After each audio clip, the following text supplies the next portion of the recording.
परमात्मा को पाने तथा उसका वास्तविक लाभ प्राप्त करने के लिए पवित्र बाइबल में प्रमाण है कि प्रभु ने मनुष्य को अपना ही स्वरूप बनाया। 6 दिन में सृष्टि रचकर 7वें दिन विश्राम किया। कुरान शरीफ में प्रमाण है कि हजरत मोहम्मद को खुदा स्वयं कह रहे हैं कि मैंने तुम्हें उस परमात्मा की महिमा बताने के लिए भेजा है। वो परमात्मा कबीर है जिसने 6 दिन में सृष्टि रची तथा 7वें दिन तख्त पर जा विराजा। उसकी खबर किसी बाखबर से पूछ कर तो देखो। कृपया अवश्य सुनिए जगत गुरु तत्वदर्शी संत रामपाल जी महाराज के अमृत वचन। गीता ज्ञान में तुझे उस पूरे विस्तार इस सृष्टि रचना को नहीं बता पाऊंगा। संसार रूपी वृक्ष के सभी विभाग मैं नहीं बता सकता। यहाँ विचार काल में जैसा मैं तुझे कह रहा हूँ मैं नहीं बता पाऊंगा। उसके लिए तो ऑप्शन छोड़ दिया कि तत्वदर्शी संतों के पास जाकर समझ, क्योंकि मुझे तो इसका ना आदि का मेरा ना इसके अंत का। गीता ज्ञानदाता स्वयं कह रहे हैं। देखो इस संसार वर्ष का यानी सृष्टि रचना का, पूरे विश्व का, असंख्य ब्रह्मांडों का स्वरूप जैसा कहा है वैसा यहाँ विचार काल में या तेरे और मेरी चर्चा में नहीं, यानी गीता ज्ञान में नहीं पाया जाता, क्योंकि न तो इसका आदि है और न इसका अंत है और न इसकी अच्छी प्रकार सच्ची थी। ये गीता ज्ञानदाता का मुझे इसके बारे में विशेष कोई ज्ञान नहीं है। इस सुविरुद्ध मूलम अति दृढ़ मूल वाले, ये नहीं पढ़ना, ये वैसे न सट्टे मार रखे। इसलिए इस अति दृढ़ मूल वाले, अति दृढ़ माने वो मूल रूपी जो स्थान है परमात्मा है ऊपर जड़े, वो तो बिल्कुल अविनाशी है, वो अति दृढ़ है, वो कभी नाश न होने वाला है। संसार रूपी पीपल के वृक्ष को दृढ़ वैराग रूप शस्त्र द्वारा काटकर नहीं, ये लिखना चाहिए कि वो उस संसार रूपी वृक्ष के को समझने के लिए उस तत्व ज्ञान रूपी शस्त्र द्वारा समझकर उससे काट कर, छितवा माने काट कर, यानी उस उलझी हुई गुत्थी को, इसको उलझे हुए ज्ञान को तत्व ज्ञान रूपी शस्त्र द्वारा काट कर अर्थात उससे समझ कर, उसके पश्चात अब चौथे में क्या बताया है, तत्व ज्ञान समझने के पश्चात उस परम पद रूप परमेश्वर को भली भांति खोजना चाहिए, जिसमें गए हुए पुरुष फिर लौटकर संसार में नहीं आते, यानी जिनका पूर्ण मोक्ष हो जाता है और जिस परमेश्वर से पुरातन संसार वृक्ष की प्रवृत्ति विस्तार को प्राप्त हुई है, उसी आदि पुरुष नारायण के मैं शरण हूँ। गीता ज्ञानदाता कहता है कि उसी के मैं शरण हूँ और इस प्रकार दृढ़ निश्चय करके उस परमेश्वर का मनन और निधिध्यासन करना चाहिए, यानी उसी की पूजा कीजिए। स्पष्ट किया है कि उसके पश्चात जब तत्वदर्शी संत मिल जाए और वो उस ज्ञान के आधार से फिर उसके पश्चात उस परम पद परमेश्वर की खोज करनी चाहिए, जहाँ जाने के बाद फिर संसार में लौटकर कभी नहीं आते, फिर लौटकर संसार में नहीं आते। जिस परमेश्वर से इस पुरातन संसार रूपी वृक्ष की प्रवृत्ति विस्तार को प्राप्त हुई, यानी जिसने सब ब्रह्मांडों की रचना की है जिस भगवान ने, और उसी आदि पुरुष नारायण के उस सच्चिदानंद गण ब्रह्म के मैं शरण हूँ। गीता ज्ञानदाता कहे मैं भी उसी की शरण में हूँ और इस प्रकार दृढ़ निश्चय करके उसी की पूजा कीजिए। अपने आत्माओं, 3 परमात्मा है, 3 ब्रह्म है, 3 भगवान है। एक क्षर ब्रह्म, ये ज्योति निरंजन काल है, ये 21 ब्रह्मांड का स्वामी है, ये क्षर ब्रह्म। और जो अक्षर ब्रह्म है, अक्षर पुरुष है, जिसको परब्रह्म भी बोलते हैं, ये 7 शंख ब्रह्मांड का, नील पद्म शंख, 7 शंख ब्रह्मांड का स्वामी है। और परम अक्षर ब्रह्म ये असंख्य ब्रह्मांड का कुल ओवरऑल कंट्रोलर है, वो असंख्य ब्रह्मांड का मालिक है, वो वास्तव में अविनाशी है। अब 3 परमात्मा हैं। गीता जी अध्याय नंबर 15 के आगे देखिए, श्लोक नंबर 16 और 17 में। अपने आत्माओं, जैसे टीचर होता है और टीचर एक क्लास को पढ़ाता है, प्रत्येक बार उसके नए स्टूडेंट होते हैं और उनको फिर नए सिरे से उसी तरह रटना करवाता है। तो इसी प्रकार आप जी सभी नए स्टूडेंट, चाहे आपने 100 बार सुन रखा है इस ज्ञान को, फिर भी आप नए हो, प्रत्येक बार आपको कोई न कोई नया और ज्ञान आपके हृदय में समावेगा।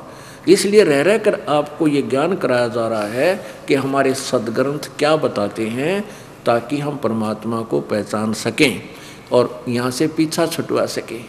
आपको इतना दृढ़ कर देना चाहता है ये दास कि आपको यहाँ के ब्रह्मा विष्णु महेश भी आकर आपसे वार्ता करें तो आप उनको उनकी बातों में नहीं आ सकते, उन्हीं को आपसे ये प्रसन्न होना पड़ेगा और मानना पड़ेगा, आपके ज्ञान का लाहा मानना पड़ेगा।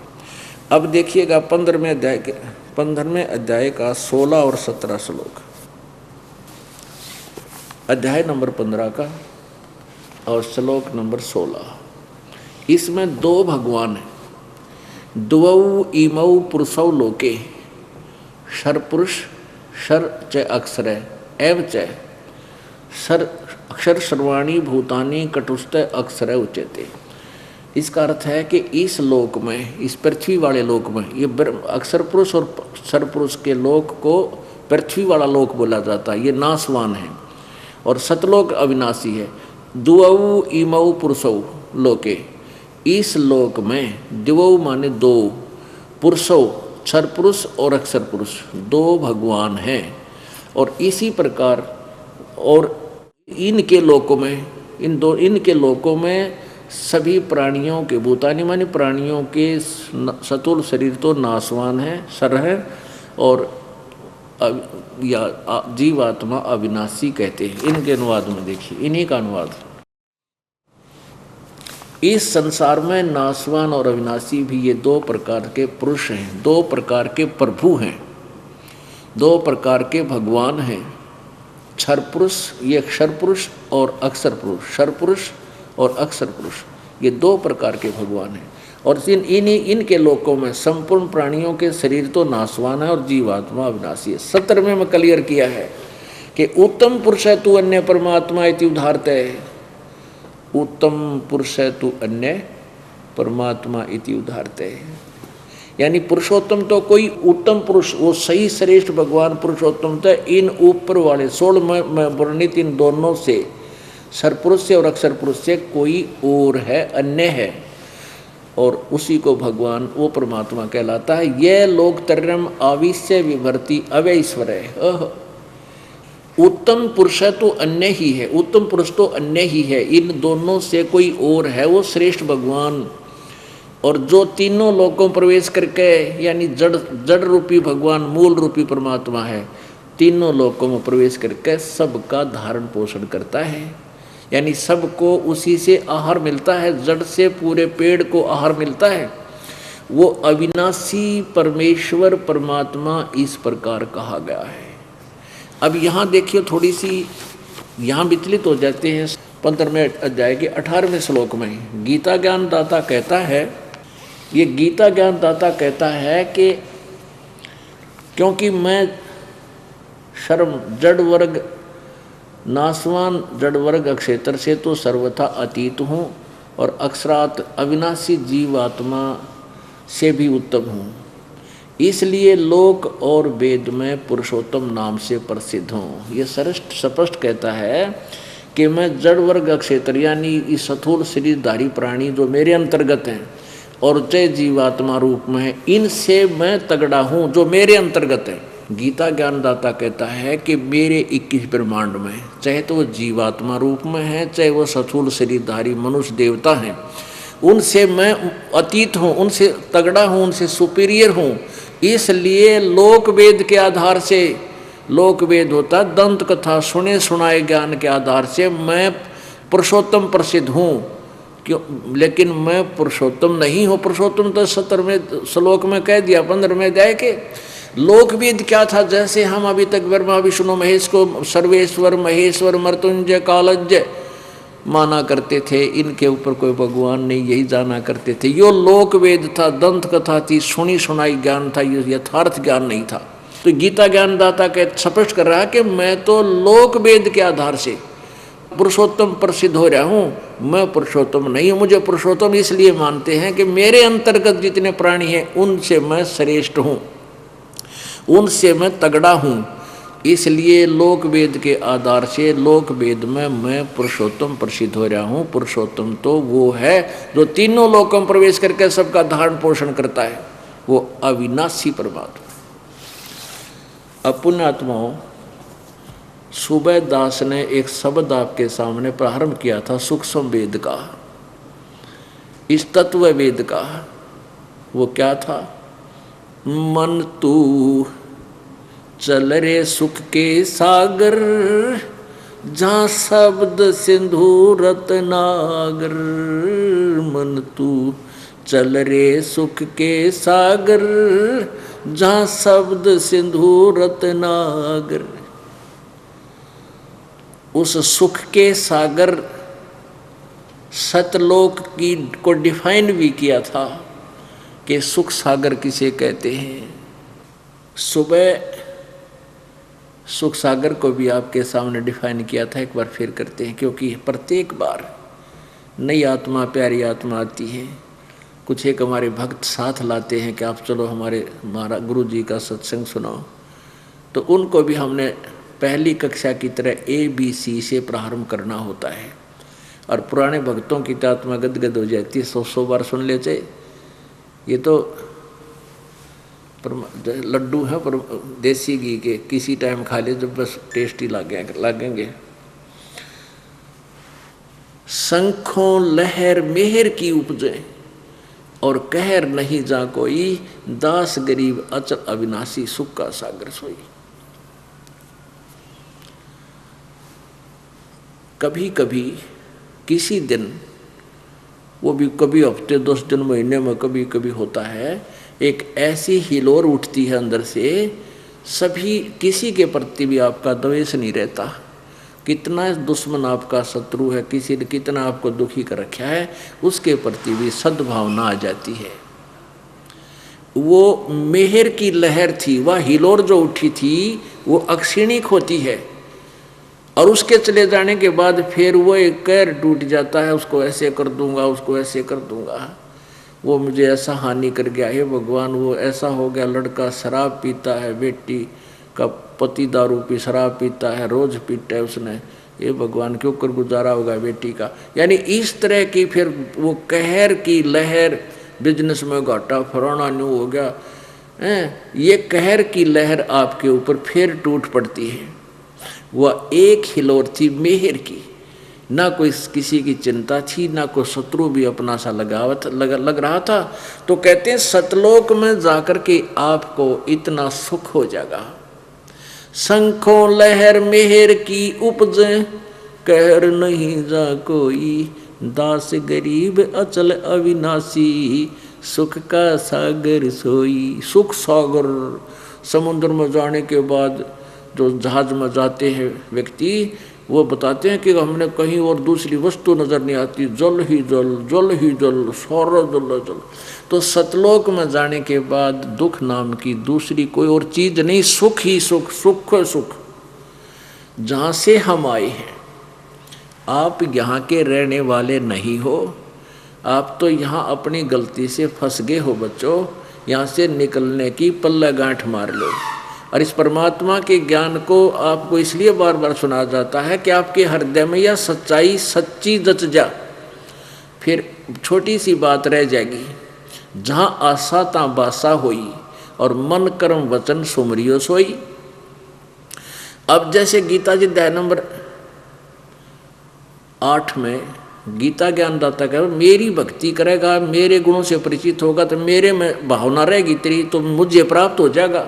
और उस परम अक्षर ब्रह्म के बारे में तत्वदर्शी संत बताओगा उस ज्ञान के आधार से, तो उसके भाव में भावित हो जाएगा। और ये नियम है, अंत समय में जो भी जिस भाव में भावित हो जाता है वो उसी भाव में भावित रहता है, और उसी की साधना करके वो उसी को प्राप्त हो जाता है। तो अभी तक हम अन्य साधना करके ये चक्कर काट रहे थे। अब हमने ये तो पता है कि जाना पड़ेगा, यहाँ से मृत्यु तो होगी, ये तो गारंटीड बात है। ठीक है, हम मरना नहीं चाहते, ये बात आपकी बिल्कुल ठीक है कि मृत्यु किस लिए भाई, फिर जो क्यों तक पैदा करे, फिर मार क्यों रहा है हमारे को ये भगवान। हम सतलोक में मरते नहीं थे, वह हमारी कभी मृत्यु नहीं होती थी, ना हम बूढ़े होते थे। अब जैसे जैसे भी वृद्ध शरीर होता जाता है तो ये अपने आप को बूढ़ा मानना नहीं चाहता आत्मा, क्योंकि ये बूढ़ा होता ही नहीं था वहाँ पर, ना इसकी मृत्यु होती थी और ना ये मृत्यु होना पसंद करता। इसका धोखा सा लगा है, ये क्यों मर गए, हम मरने नहीं चाहिए थे। और बात तो यह भी ठीक है भी, क्यों तो पैदा करे, यो तेरा यो मेरा इतना सब कुछ जोड़ बैठे, फिर 1 मिनट में ख़त्म कर दे, पड़ो बाढ़ में चल, कुछ भी कौन तेरा। अब ये बात आप सोच लो कि आपने जाना तो यहाँ से पड़ेगा, ठीक है, बच्चे कोई बुरे नहीं, रिश्तेदार बुरे नहीं, ये परमात्मा के बच्चे हैं। और हमारा एक न्यूज़ ऐसे समझ लो जैसे हम एक ट्रेन में सफ़र कर रहे हैं और एक कंपार्टमेंट में हम सह यात्री हैं। अब वहाँ आपका कैसा भाव होता, जो अच्छी आत्माएं हैं, निकम्मी तो सारे दुखी कराया करें। अच्छी आत्मा होती हैं, कोई वृद्ध है, उसको कहते हैं कि अंकल जी आपको जल लाता हूँ, आपको बुखार हो गया, अभी गोली लाता हूँ, जल लाओगा, गोली देगा, चाय लाओगा, पिलाओगा, उसके पैर दबन लग जाए, सिर दबाओगा, यानी बहुत सेवा करते हैं। ऐसे ही कोई बालक है, कोई बच्चे को किसी हो सकता है, तो उसको कहेगा आप बैठो, मैं अभी गाड़ी रुकते ही सामान ला कर लाऊंगा, दे दूंगा, बच्चा खुश हो जाएगा, ये रो रहा है। तो हम एक कंपार्टमेंट में बैठे हैं, हमारा फर्ज बनता है कि हम एक दूसरे की मदद करें, हमारे अंदर दया रहे। तो ऐसे ही इस संसार रूपी गाड़ी में हम एक परिवार रूपी कंपार्टमेंट में बैठे हैं, हमने एक दूसरे को प्यार से इस सफ़र को तय करना चाहिए। इसमें हम खींचा ताणी हैं, लट्ठम लट्ठा, छोटी छोटी बात पर झगड़ा, मन मुटाव करेंगे तो वो थोड़ा सा सफ़र भी भारी हो जाएगा। तो हमने यहाँ इस तरह यहाँ रहना है। ये परमात्मा के बच्चे हैं, जो भी हैं, हम एक ही परमात्मा से आए हुए हैं। तो प्रत्येक का जैसा हमारा कर्तव्य है, पिता का कर्तव्य वो भी पूरा करे, बेटे का है वो अपने माता पिता के प्रति वो भी अपना खरा करे हैं। ऐसे ही पति पत्नी का जो नाता है उसको भी ठीक ढंग से अपना निभाते हुए हम वहाँ सतलोक जाएंगे। तो मृत्यु तो आपकी होनी है, और ये सब जिसको तू अपना मान रहा है ये भी छूटना है, एक दिन रहेगा नहीं। तो क्यों ना उस लोक की साधना कर लें जो परमात्मा खुद आकर बता गए। कम से कम आधा दर्जन संतों ने भगवान को देखा और फिर आकर के यही बताया, तो हम फिर सतलोक चले जाएंगे। बहुत ही आसान है परमात्मा पाना, सबसे आसान। जैसे रोटी खाना हम डेली बनाते बहनें, सुबह और शाम 2-2, 3-3 टाइम बनाती हैं। उस खाना बनाने में कितना प्रयत्न है कि मनुष्य तो सारा दिन धंधा करे, खेत, अब कितना कोई खेत में करे, कोई मजदूरी करे, कोई दुकान पे, कोई कहीं अपनी सरकारी नौकरी पे, और फिर 10 रुपये मिले, उनका आटा, नमक, मिर्च, और फिर हल्दी, फिर तवा, परात, बाल्टी, फिर कटोरी, पतीला, पता नहीं क्या सांग जोड़े, और फिर आटा नमक मिर्च बना के वह बहन बनावे, रोटी गूंदे, फिर कितना, और फिर डेली करें, डेली प्रतिदिन 2-2, 3-3 बजे। और परमात्मा के नाम में कुछ भी ना लेना। उठत नाम बैठत नाम, सोवत जागवे, नाम खाते नाम पीते, नाम से ती लागवे। आप यहाँ से चलोगे, घर तक जाते हो, 2 घंटे लागे, 3 घंटे लागे, सुमन करता जा, वापस आ रहे हो यहाँ तक आओ, सुमन करता जाओ। अपने दुकान पर जाते हो, कोई ड्यूटी बजाता है, कोई खेत में काम करता है, मजदूरी करता है, रास्ते में भगवान का वो मंत्र, कुछ भी तो ना करना। किसी को ये भी नहीं मालूम तुम कर क्या रहे हो, बस में बैठे हो, अपनी गाड़ी में बैठे हो, या पैदल जा रहे हो, ये सिमरन करता जाओ मन मन में। तो इसमें कुछ भी ना ठाके लेना, और यूँ ना बढ़े, यूँ मन ना करने देता, क्योंकि इसने तो ठेका ले रखा हमें यहाँ फंसाए रखने का। तो इस ज्ञान के आधार से आपको डर लगेगा कि यदि इब का पैर फिसल गया, फिर पता नहीं कब जा करके पीछा छूटेगा आपका। तो इस भय से भक्ति होगी, भय बिन भक्ति नहीं होती। तो पुण्यात्माओं, जहाँ शंखों लहर बेहर की उपजे और कहर नहीं जहाँ कोई, दास गरीब अचल अविनाशी। अचल माने जो कभी नष्ट ना हो, कभी डगमग ना हो, अविनाशी जिसका नाश कभी ना हो। वो सुख सागर वो सतलोक है। सुख सागर सतलोक पाया, सतगुर भेद कबीर लखाया। अब इस शब्द को के मन तू चल रहे सुखे सागर, जहाँ शब्द सिंदूरत नागर। कोटि जन्म तन भरमत हो गए, कुछ ना हाथ लग्या रे। कुकर सुकर खरब बोरा कौआ हंस बगारे। कोटि जन्म तू राजा केन्या, मिटी न मन की आशा। और भिक्षको के दर दर घूम लिया, मिला ना निर्गुण रासा। आपने अन्य साधना, इस सत साधना के अतिरिक्त और साधना ऐसी इतनी कठिन भी कर ली, घर भी त्याग दिया, जंगल में चला गया। वहाँ सारा दिन मांग कर किसी शहर में गांव से जाकर नगर से एक बार रोटी मांग लाया। 4-5 रोटी लिया के खाली, 2 टांग दी वृक्ष के, और सुबह वह सूखी खाली। एक दिन मांगने भी नहीं गया। इतना कठिन तनक साधना की, लेकिन फिर भी यथार्थ ज्ञान न होने से क्या बन गया? इंद्र कुबेर ईश की पदवी, ब्रह्मा वरुण धर्मराया। विश्वनाथ के लोक को जाके तो फिर भी उल्टा आया। होय होय। इंद्र स्वर्ग का राजा।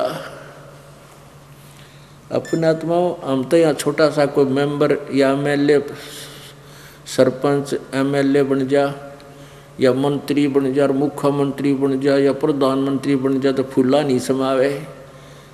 पुण्यात्माओं, इस तत्व ज्ञान की रोशनी में आपको पता चलेगा कि किस स्थिति है इन राजाओं की।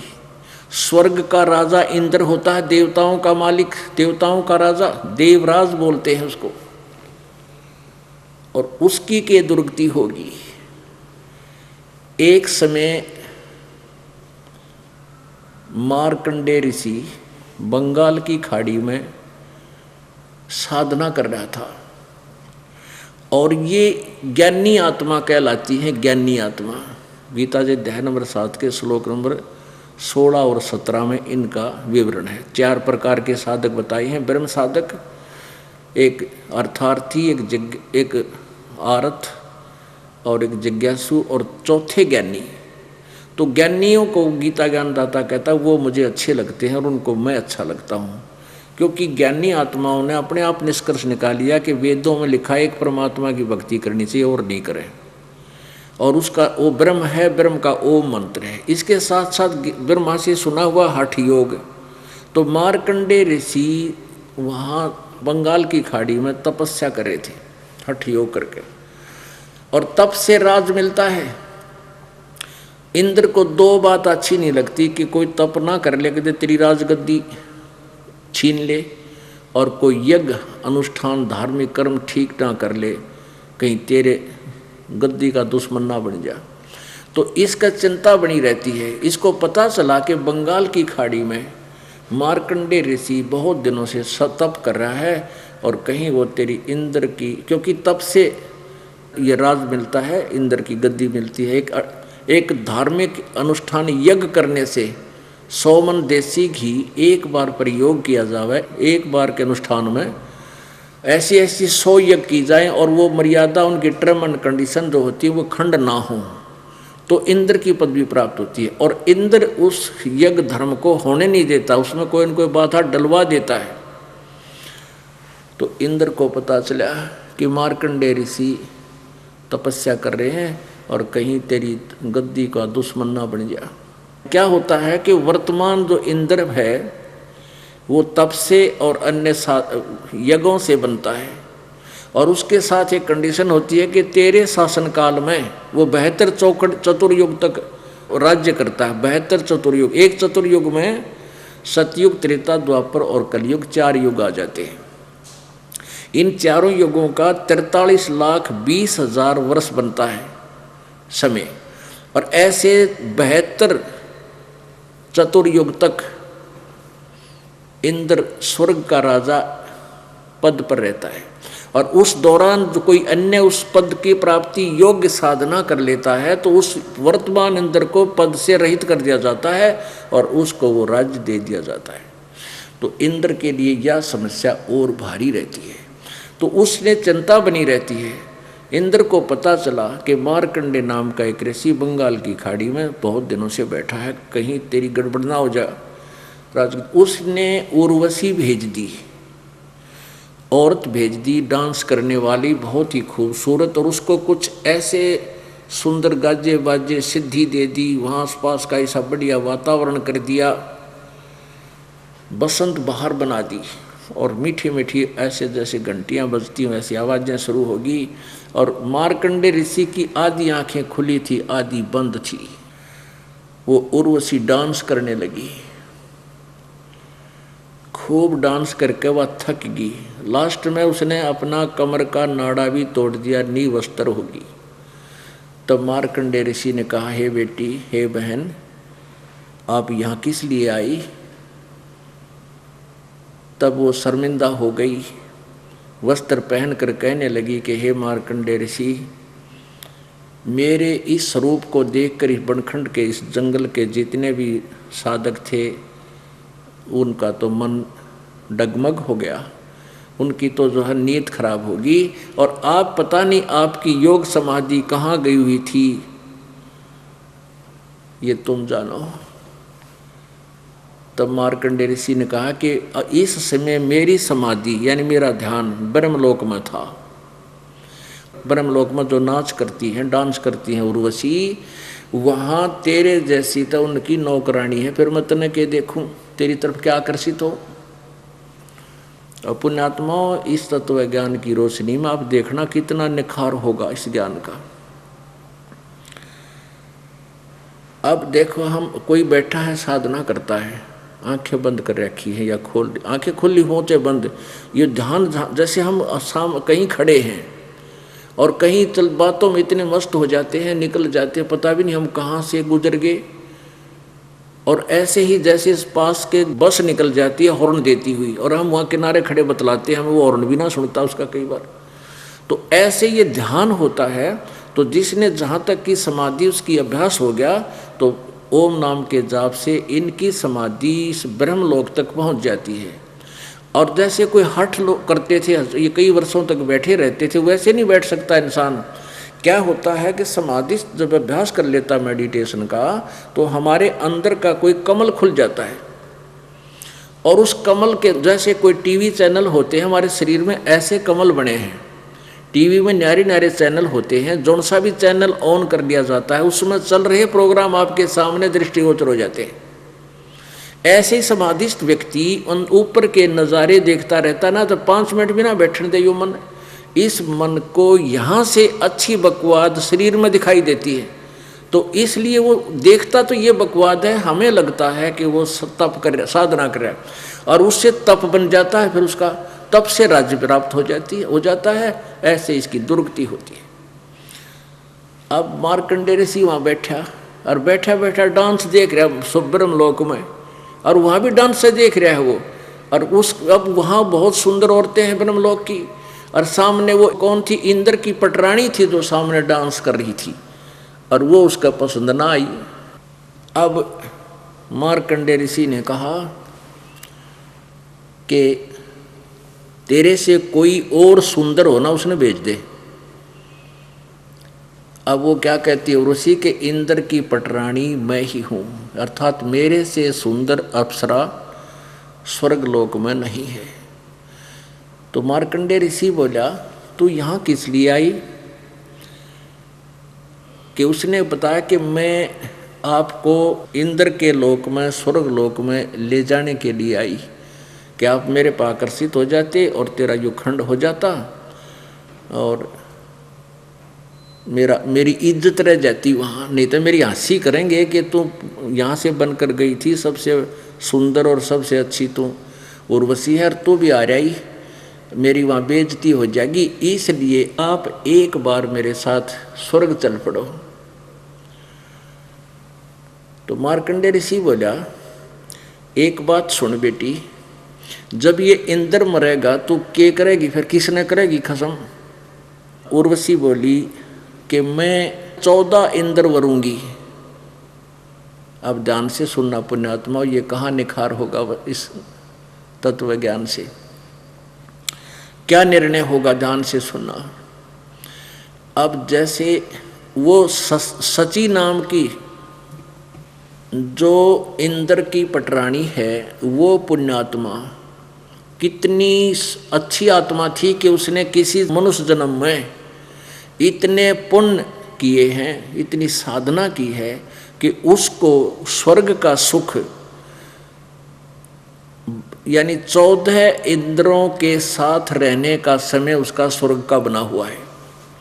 एक इंद्र का शासन काल 72 चौकड़ी चतुर्युग है, 72 चौकड़ी युग है, 72 चतुर्युग है। और ऐसे ऐसे 14 इंद्रों का कितना शासन काल हो गया, 1008 चतुर्युग, अर्थात ब्रह्मा जी का एक दिन। इतना लंबा समय है उस सची नाम, उस जो इंद्र की पटरानी है, उस पुण्यात्मा का। अब वो क्या कहती है कि मैं 14 इंद्र वरूंगी, 14 इंद्र मेरे पति होंगे। यो इंद्र मर जाएगा, दूसरा इंद्र जो तप कर रहा है उसको इनकी वेटिंग लिस्ट लाग रही है, और वो दूसरा जो है वो यहाँ आवेगा, वो मेरा पति होगा, उसको वरूंगी।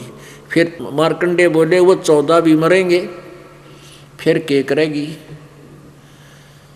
तो वो कहने लगी मैं फिर मृत लोक में यहाँ पृथ्वी पर गद्दी बनूंगी, और जितने अंदर में भोगूंगी जो यहाँ स्वर्ग के राजा होंगे वह गधे बनेंगे। अब मार्कंडेय ऋषि बोला कि एक बता बात, जब तू कहे कि मुझे फिर वहाँ किस लिए ले जा रही थी कि वह कहती है मेरी इज्जत रह जाएगी, तू आज भी गधी क्योंकि 14 खत्म करेगी, और मरे पाछा तू आप कहती है कि मैं सीधी गधी की योनि में जाऊंगी, तो उसमें भी गधी, फिर गधी का इज्जत के है नालायक कहीं की, इतना क्या है का बिना बेरा। अब पुण्यात्माओं इंद्र आ गया वहां पे। इंद्र स्वर्ग का राजा आके कहने लगा कि हे बंद निवाज, तुम जीते, आप जीते हम हारे, और इंद्र की गद्दी प्राप्त करो। मार्कंडेय ऋषि बोला रे रे इंद्र की गद्दी मेरे किसी काम की नहीं, इंद्र की गद्दी तो मेरे लिए काग की बीट है। आजा तुझे ब्रह्मलोक की साधना बताता हूँ, ब्रह्मलोक की साधना कर ले। अब देखो पुण्यात्माओं, जिसको जैसे गीता जी अध्याय नंबर 4 के श्लोक नंबर 25 से 31 तक स्पष्ट किया है कि कोई ऐसी साधना करता है, कोई ब्रह्म तक की साधना में ही अपने प्राणों को झोंक रहा है, जीवन न्यौछावर किए बैठा है, तो सभी अपनी साधना को पाप नाशक मान के कर रहे हैं, सबसे श्रेष्ठ मान के कर रहे हैं। अब मार्कंडेय ऋषि जी ने ब्रह्म तो ऊपर ज्ञान, क्यों ब्रह्म तो ऊपर किससे न ज्ञान को नहीं, तो कहता वो उसने ब्रह्मलोक का महास्वर्ग का पता था, और वहाँ उसकी समाधि जाती थी। काल ने ऊपर बहुत भयंकर जाल बना रखा है, ब्रह्मलोक के अंदर बहुत ज़्यादा पार्ट बना रखे हैं, और प्रथम पार्ट ऐसा है जो महा इंद्र का स्थान है, उसको ये ब्रह्मलोक मान रहा था मार्कंडेय ऋषि। वहाँ एक महा इंद्र है महास्वर्ग में, तो ये न्यू कह है ब्रह्म इंद्र को कहता है स्वर्गलोक वाले इंद्र को, कोमन स्वर्ग के जो राजा को, कि आजा इंद्र तो ब्रह्म की साधना कर ले, तुझे ब्रह्म की साधना बता दूं। अब इंद्र क्या कहता है। अब पुण्यात्माओं यहाँ बिगड़ रही है सारी बात। अब मार्कंडेय ऋषि ने बताया कि इंद्र तू मृत्यु के बाद गधा बनेगा, जब तेरा शासन काल पूरा हो लेगा तो गधे की योनि में जाएगा, और उसको भी पता है इस बात का, हाँ जी ऐसा ही होगा। लेकिन वो नाच गाने स्वर्ग के और देवता लोग भी नतमस्तिक हों और वो डांस रहे सारा दिन, वो ना छूटती गुटी छुटी लानी इन पे। इन देवताओं की उड़ा देव दारू है अलग से, मदिरा पीवा ये भी, तो वो ना छूटते नज़ारे, बेसे गधा बन जा। अब इंद्र क्या कहता है कि हे ऋषि जी, इब तो मैंने इंद्र के राज भोगने दो, फिर देखेंगे, फिर बोलो, फिर के देखेगा गधा बने पाछा बता, फिर तो कुमार देखेगा, 2 मारेगा लठ कमर पे और 2.5 मन का बोरा कड़ पे, और चल बच्चा। अब इसी प्रकार आप किसी को समझाते हो कि नाम ले लो। अब जैसे आप किसी को कहते हो भाई नाम ले ले और ज्ञान सुनाते हो, वो मान जाता, ज्ञान तो बहुत बढ़िया भाई, फिर आजा नाम ले लूँगा, फिर देखूँगा, फिर के देखेगा क्यों वो सामने घुट्टी लावे और फिर शनि में देखने और ये बकवाद वो सारी छोड़नी पड़ेंगी। तो फिर वो यूँ कहे फिर देखांगे, तो अब तो रहने दे, फिर के देखा जो गधा बन जाएगा, फिर तो कुमार देखेगा भले आदमी तो ना। तो ऐसे ही वो नाम भी ले ले, पता भी लग गया कि दुर्गति हो जाएगी भगवान की भक्ति ना करने से, पर वो विकार ना छूटते। ये तो सतगुरु रजा करेंगे, इस ज्ञान में रह रहकर गोते मारे, सत्संग को सुने, फिर ये विकार भी छूटेंगे और परमात्मा की आस्था घनी बढ़ जाएगी। अब यहाँ क्या बताते हैं, इंद्र कुबेर ईश की पदवी। एक बार क्या बताते हैं कि मार्कंडेय ऋषि बैठा था और कीड़ियों की नाल को देख रहा था। ये कीड़ी का नाल चलता है ना, कतार इधर की उधर भाग रही है, कोई इधर भाग रही है, लाखों करोड़ों की संख्या में। और स्वर्ग का राजा इंद्र पीछे आकर खड़ा हो गया। काफी देर देखता रहा कि ऋषि जी किस चीज के ऊपर इतना ध्यान लगाए बैठे हैं। तो कुछ देर के बाद कहने लगे, सामने खड़ा होकर कहने लगा, नमस्कार प्रणाम ऋषि जी। कहा आओ महाराज, कैसे आए इंद्र? कि मैं आपके दर्शन अर्थ आया था। आप क्या देख रहे हो? मैं बहुत देर से खड़ा था आपके पीछे, आपको देख रहा था। आप क्या देख रहे हो उन चींटियों में?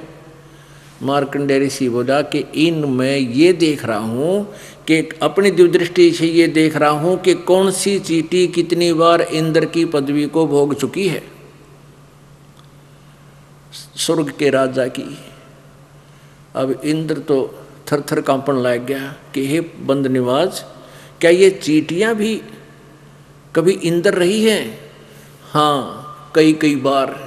इनमें एक चींटी ऐसी है जो एक बार इंद्र रही है, ना तो कई बार इंद्र की पदवी पाके धक्के खा रही है।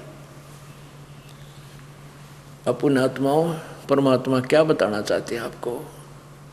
अब इस तत्व ज्ञान को समझाने के लिए सारी भूमिका बन रही है। इस शब्द को समझने के लिए सूक्ष्म वेद, परमेश्वर की वाणी, कबीर जी की वाणी इतनी जो गहन है, गूढ़ है, इसको समझना बालका का खेल नहीं है। ये तो परमात्मा की कृपा हुई इस दास के ऊपर, इस गूढ़ रहस्य को आपके समक्ष अब ये क्लियर कर रहा है। कबीर जी की दी हुई बुद्धि है, दास की इसमें अपनी बुद्धि नहीं, परमात्मा की दी हुई बुद्धि है। और यही फिर आपको बांट रहा है दास। आप भी ऐसे हो जाओगे, लेकिन आप नाम दान करने योग्य नहीं हो सकते, ना भूल कर करना, नहीं तो आपका भार बनेगा। अब क्या बता रहे हैं परमात्मा? इंद्र कुबेर ईश की पदवी ब्रह्मा वरुण धर्मराया और विष्णु नाथ के पुर को जाकर तू फिर भी अपुठा आया। अपने आत्माओं, ब्रह्मा जी का कितनी आयु है? 1008 चतुर्युग का दिन, इतनी ही रात्रि। हम लमसम इसको 1000 चतुर्युग मानते हैं। एक चतुर्युग में 43,20,000 वर्ष। ओ तेरा गजब हो। और ऐसे ऐसे चतुर्युग 1000, उसका दिन, इतनी ही रात्रि, फिर 30 दिन रात का महीना, 12 महीने का एक वर्ष, और 100 वर्ष की ब्रह्मा जी की आयु। 100 वर्ष की ब्रह्मा जी की आयु। ब्रह्मा जी से 7 गुणी विष्णु जी की आयु अधिक, और विष्णु जी से 7 गुणी शिव जी की। 7 ब्रह्मा मर जाएंगे, जब एक विष्णु मरेगा, 7 विष्णु मरने के बाद एक शिव मरेगा, और 70,000 शिव की मृत्यु के बाद ब्रह्मलोक में रहने वाला ये काल मरेगा। ये कहता है ना, मेरा जन्म और कर्म अलौकिक है। फिर क्या होगा कि एक ब्रह्मांड का पूरे का नाश हो जाएगा, और वो एक युग होगा परब्रह्म का, अक्षर पुरुष का, उस अक्षर ब्रह्म का, और फिर इस एक ब्रह्मांड का नाश हो जाएगा। ये काल और दुर्गा दोनों मरेंगी, सभी प्राणियों का सतुल शरीर नाश हो जाएगा, सूक्ष्म जीव रह जाएगा। ये सभी फिर दूसरे ब्रह्मांड में ले जाएगा काल इनको।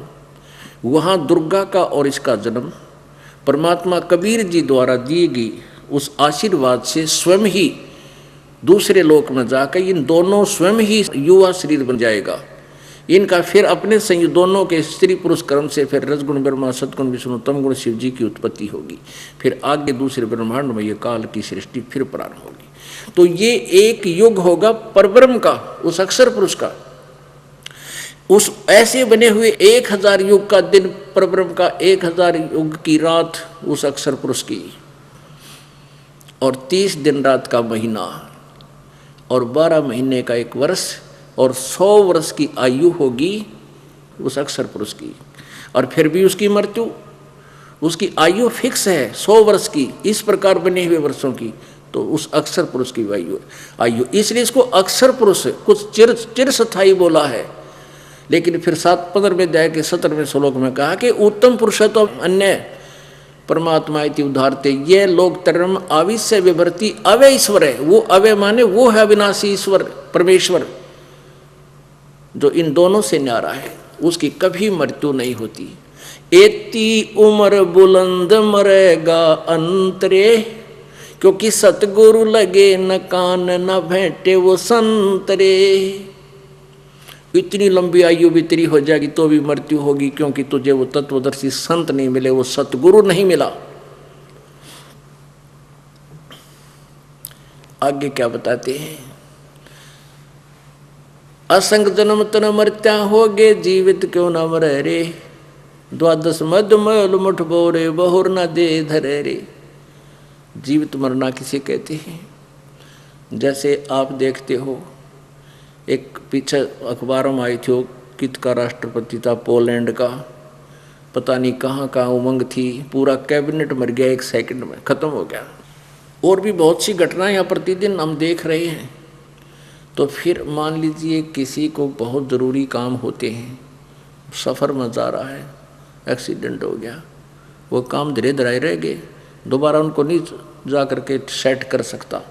तो परमात्मा कहते हैं तुमने भाई भगवान पाने के लिए जीवित मरो। जीवित मरना कैसे है? जैसे ये 3 दिन का सत्संग होता है, महीने में ज़्यादा नहीं तो 2 दिन जीवित मर लो। कैसे मर ले?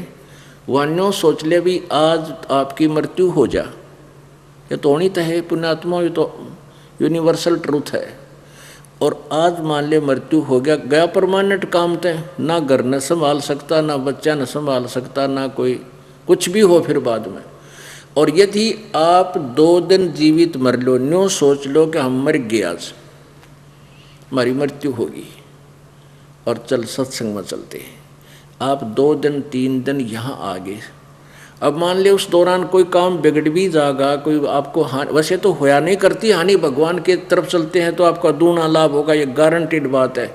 लेकिन आपकी उस पिछली सोच को उत्तम आगे रखते हुए मान लीजिए आपको कोई हानि हो जाती 3 दिन में, आप फिर सेट कर लियो, और जब परमानेंट मर गए फिर भी तो यहाँ छुटकारा, वो कुछ भी ना कर सकते। तो क्या बताते हैं, असंग जन्म तन मर्त्या होगे, जीवित क्यों न मरे रे, द्वादश मद मैल मठ बोरे, बहुर न दे धरे रे। अभी तक सभी 10वां द्वार बताया करते, 10वां द्वार में भगवान मिलो, 10वां द्वार, ये तो 12वें द्वार में जाकर परमात्मा प्राप्ति है। 10वां द्वार तो इस एक ब्रह्मांड तक रह जाता है। 11वां द्वार है 21वें ब्रह्मांड को पार करके और सातसंग ब्रह्मांड में प्रवेश करता है, और 12वां द्वार है सातसंग ब्रह्मांड को पार करके और सतलोक में प्रवेश करता है।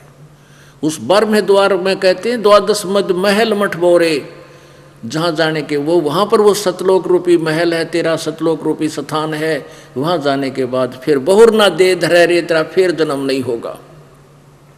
2 जग भी सभी ते देखे राजपाट के रसिया, 3 लोक से तरपत नाही ये मन भोगी खसिया। आपने दिन में महावीर जैन जी का इतिहास देखा, कितनी बार नरक में गया, कितनी बार गधा बना, 60 करोड़ बार गधा, 30 करोड़ बार कुत्ता, और तेरा गजब हुई। और केवल 80 लाख बार देवता बना, 80 लाख बार स्वर्ग में गया देवता बना, और पता नहीं करोड़ों बार गधा, करोड़ों बार कुत्ता, बिल्ली, हाथी, वैश्या, पता नहीं के वृक्षों तक बना। क्या बताते हैं, और फिर नरक में गया। और फिर महावीर जैन बना था 363 पाखंड मत, और पाप का भाग्य हो गया दुनिया को भ्रमित करके काल प्रेरणा से। दोजक माने नरक, बहिष्ठ माने स्वर्ग। दोजक बहिष्ठ सभी ते देखे राजपाट के रसिया, और 3 लोक से तरपतना ही ये मन भोगी खसिया। इस मन की संतुष्टि नहीं हो सकती। इसको जैसे किसी के पास एक छोटा सा प्लाट है तो यूँ सोचा है भगवान एक कमरा एक रसोई बन जा, बस इससे गुजारा हो जा, वो बन जा। फिर यूँ सोचा एक प्लाट और ले लूँ, वो भी ले लिया। इसमें एक मकान और बना दूँ, 2 बच्चे हैं नारे नारे ठीक रहेंगे। सारी उम्र जोड़ तोड़ में हो जा, फिर मृत्यु हो जा। मृत्यु होगा कुत्ता बन के उसी मकान के पिछले का न बैठेगा, कि अंदर भी कोई नहीं बढ़न दे इसको। अब कोई MLA बन जाता है तो उसकी नीयत रहती है कि मैं कब मंत्री बनूं। मंत्री बन जाता है, उसकी नीयत बन जाती है कि मुख्यमंत्री पद मिले। मुख्यमंत्री पद प्राप्त करके नु सोचा कि प्रधानमंत्री का सूत बैठे तो आनंद होए, और फिर मनमाने मृत्यु को प्राप्त हो जाए। इन सोच में फिर गधा बना पावा कितने। कहते इसको 3 लोक भी दे देना, इस मन को 3 लोक का राजा बना दे तो भी ये संतुष्ट नहीं हो सकता। इसकी संतुष्टि इस ज्ञान से होगी। कहते हैं सतगुरु मिले तो इच्छा मेटे, पद मिल पदे समान। चल हंसा उस लोक पठाऊं जो आदि अमर अस्थान। परमात्मा कहते हैं सतगुरु मिले तो यहाँ की इच्छा मिटे, सारे इतिहास बता देगा कि तू ये बनेगा तो भी तू मरेगा, इतनी उम्र होगी तो भी तेरी मृत्यु होगी, दुर्गति होगी, ये तो असंग जन्म तन मृत्या होगे। सतगुरु मिले तो इच्छा मिटे, और पद मिल पदे समाना। पद शास्त्र अनुकूल वे ऑफ वर्शिप, पद्धति पूजा की शास्त्र अनुकूल साधना मिल है, और फिर उस परम पद को समाएगा, उस परम पद की प्राप्ति होगी। गीता जी अध्याय नंबर 15 के श्लोक नंबर 4 में कहा है कि तत्वदर्शी संत मिलने के बाद उस तत्व ज्ञान रूपी शस्त्र से इस अज्ञान रूपी अंधकार को काट के उसके पश्चात उस परम पद की खोज करनी चाहिए, जहाँ जाने के बाद फिर लौट कर साधक संसार में नहीं आते। और जिस परमात्मा ने सारे ब्रह्मांडों की रचना की है, यानी जिससे संसार रूपी वृक्ष की प्रवृत्ति विस्तार को प्राप्त हुई है, तो यह क्या बताते हैं कि सतगुरु मिले तो इच्छा मेटे, पद मिल पदे समान। चल हंसा उस लोक पठाऊं जो आदि अमर अस्थान। आदि अमर सदा रहने वाला शाश्वतम स्थानम। 4 मुक्ति जहाँ चंपी करती माया होरी दासी। दास गरीब अभय पद पर सब मिले राम अविनाशी। यहाँ की ब्रह्म साधना करने से, अन्य साधनाएं करने से 4 मुक्ति मिलती है, और उन 4 मुक्ति प्राप्त भक्त भी फिर दोबारा जन्म मृत्यु माता ब्रह्मलोक तक पहुँचता है।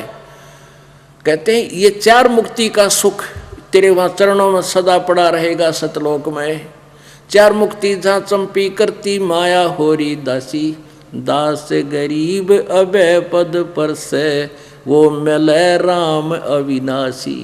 वो अविनाशी परमात्मा की प्राप्ति होगी, सदा सुखी हो जाओगे। बोलो सतगुरुदेव की। परमपिता परमात्मा पूर्ण ब्रह्म कबीर देव कबीर साहब अल्लाहू अकबर जी की कृपा से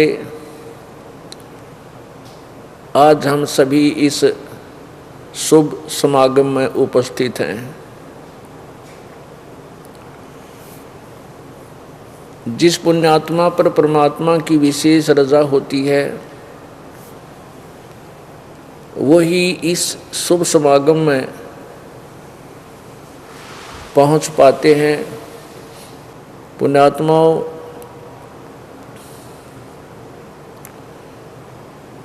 मानव शरीर पाकर के जो नहीं रटे हरिनाम, जैसे कुआं जल बिना फिर बनवाया किस काम। परमेश्वर कबीर देव जी अपने सतलोक से चलकर आते हैं। हम काल जाल में फंसी हुई भोली आत्माओं को ये याद दिलाते हैं कि जिस क्रिया को तुम करके संतुष्ट हो और जिस कार्य को तुमने अंतिम मान रखा है, ये तुम्हारा वास्तविक कार्य नहीं है। कौन सा कर्म हम करते हैं? संतानों उत्पत्ति, उनकी परवरिश, उनका विवाह, उसके उपरांत मृत्यु की तैयारी। हमने यही मान रखा है कि हमारा इतना ही कर्तव्य है, इतना ही काम है, बच्चों की परवरिश कर दें, इनका विवाह कर दें, इनकी सेटिंग ठीक हो जा और फिर हम बेशक मर जावा। जैसे ये दास पहले तत्व ज्ञान से परिचित नहीं था, अन्य साधना भी क्या करता था, लोक वेद के आधार से भक्ति भी करते थे, लेकिन हमारी माइंड की सीमा, बुद्धि की सीमा इतनी ही थी जो हम लोक वेद से सुना करते थे कि एक समय 2-3 बुजुर्ग बैठे आपस में बातें कर रहे, अपने अपने घर की कुशल बता रहे, पूछ रहे। एक कह रहा था कि मेरे 2 लड़के हैं, 2 लड़कियां, 4 संतान है, सबका विवाह कर दिया है, सबका बढ़िया रोजगार है, अपना अपना धंधा करके वो ठीक गुजारा कर रहे हैं, सबके पूरा संतान है, लड़के लड़कियां प्रत्येक के पास है। और क्या कहता है कि मेरा जीवन सफल हो गया, मेरा काम कंप्लीट हो गया, भगवान बेशक उठा ले, परमात्मा बेशक उठा ले, यानी मेरी बेशक मृत्यु हो जाए, मेरा काम पूरा हो गया। अब इस तत्व ज्ञान की रोशनी में पता चला कि उस नालायक ने काम तो शुरू भी ना किया जो मनुष्य जीवन का था। पुण्यात्माओं, मानुष जन्म पाकर जो नहीं रटे हरि नाम, परमात्मा कबीर जी कहते हैं, तो जैसे कुआं जल बिना फिर बनवाया क्या काम। जो कार्य वो बुजुर्ग बता रहा था कि मेरा काम पूरा हो गया, बच्चों की शादी कर दी, इनका परवरिश कर दी, ये क्रिया तो पशु पक्षी भी कर रहे हैं। ये क्रिया तो हमारे से भी अच्छा प्यार से ये पशु पक्षी भी अपने बच्चों की परवरिश करते हैं। आप देखते हो, चिड़िया होती है, कोई भी पक्षी है, जब वो बच्चे अंडों से निकल जाते हैं, बाहर आ जाते हैं, तो उनके लिए अपने मुख में उनका आहार लेकर आता बाहर से और अपने बच्चों को खिलाता है। अपने मुंह से निकाल कर दूसरे को खिलाना, बच्चों को खिलाना, कितनी ममता है उसके अंदर, कितना प्यार है उनके प्रति। और पुण्यात्माओं, यही क्रिया हमने की, यही वो पक्षी कर रहा है। पक्षी की भी मृत्यु हो जाएगी, हमारी भी मृत्यु हो जाएगी, तो उस पशु और पक्षी में और इस मानुष जीवन में अंतर क्या रहा। परमात्मा ने 84 लाख योनियां बनाई है। 84 लाख जूनियों में कोई कुत्ता है, कोई गधा है, कोई सूअर है, कीड़े मकोड़े हैं, मच्छर मक्खियाँ हैं, जंगल के जानवर हैं, जल के जलचर हैं।